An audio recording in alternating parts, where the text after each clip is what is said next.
Charitas. Las consagraciones sin mandato del Papa son pecaminosas y son ilícitas, ilegales, sacrílegas y contra los cánones sagrados. Papa Pío V. 1791. A nuestros amados hijos, los cardenales de la Santa Iglesia Romana, a nuestros venerables hermanos los arzobispos y obispos, y a nuestros queridos hijos el clero y el pueblo del Reino de Francia. Les damos nuestro saludo y nuestra bendición apostólica. Acabamos de conocer la guerra contra la religión católica iniciada por los pensadores revolucionarios que, como grupo, forman la mayoría en la Asamblea Nacional de Francia. Hemos llorado en la presencia de Dios, compartido nuestro dolor con los cardenales y proclamado oraciones públicas y privadas. Luego escribimos al rey Luis el 9 de julio de 1790 y lo alentamos repetidamente a no confirmar la constitución civil del clero, que llevaría a su pueblo al error y al cisma.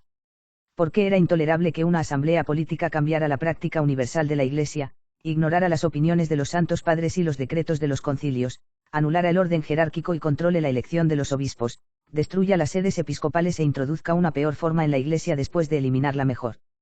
El rey ciertamente se habría abstenido de aprobar la Constitución, pero la Asamblea Nacional finalmente lo obligó a ceder su autoridad a la Constitución, como atestiguan sus cartas del 28 de julio, 6 de septiembre y 16 de diciembre.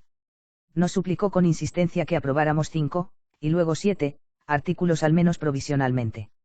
Estos artículos eran tan similares en tenor que formaban un resumen completo de la nueva Constitución. Vimos de inmediato, por supuesto, que no podíamos aprobar ni tolerar ninguno de los artículos, ya que estaban en desacuerdo con las regulaciones canónicas. Mientras tanto, nos consoló mucho cuando la mayoría de los obispos franceses se opusieron firmemente a la Constitución y atacaron todos los puntos de la misma que se referían al gobierno de la Iglesia. Nos consoló aún más porque muchos otros obispos se unieron a los 30 para aceptar esta explicación. Solo 4 de 131 obispos estuvieron en desacuerdo. Un gran número de capitulares y la mayoría de los párrocos y del bajo clero también se unieron a los obispos.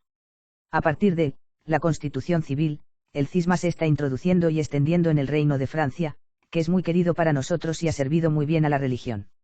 Los pastores de primer y segundo rango están siendo elegidos en todas partes a medida que pasan los días, los ministros legítimos son expulsados de sus cargos y los lobos hambrientos son puestos en su lugar.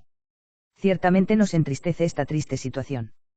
Por tanto, para impedir la propagación del cisma desde el principio, para llamar a su deber a los que se han descarriado, para fortalecer el bien en su propósito, proclamamos que todos y cada uno de los cardenales, arzobispos, obispos, abad, vicarios, canónigos, párrocos, cura y miembro del clero, secular o regular, que haya prestado pura y simplemente el juramento civil ordenado por la Asamblea Nacional, está suspendido del ejercicio de su cargo y actuará de manera irregular si ejerce su cargo, a menos que abjure su juramento dentro de los 40 días a partir de esta fecha.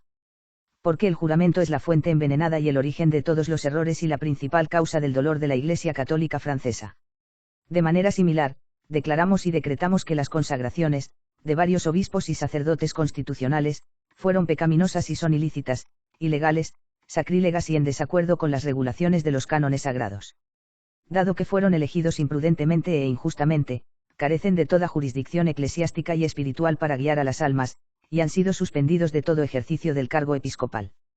Declaramos igualmente que Charles, obispo de Autun, Jean-Baptiste, obispo de Babilonia, y Jean-Joseph, obispo de Lida han sido suspendidos de todo ejercicio de su oficio episcopal como consagradores sacrílegos o asistentes, todos los que les prestaron ayuda, consentimiento o consejo en esas consagraciones malditas han sido suspendidos del ejercicio de su oficio sacerdotal o de otro tipo.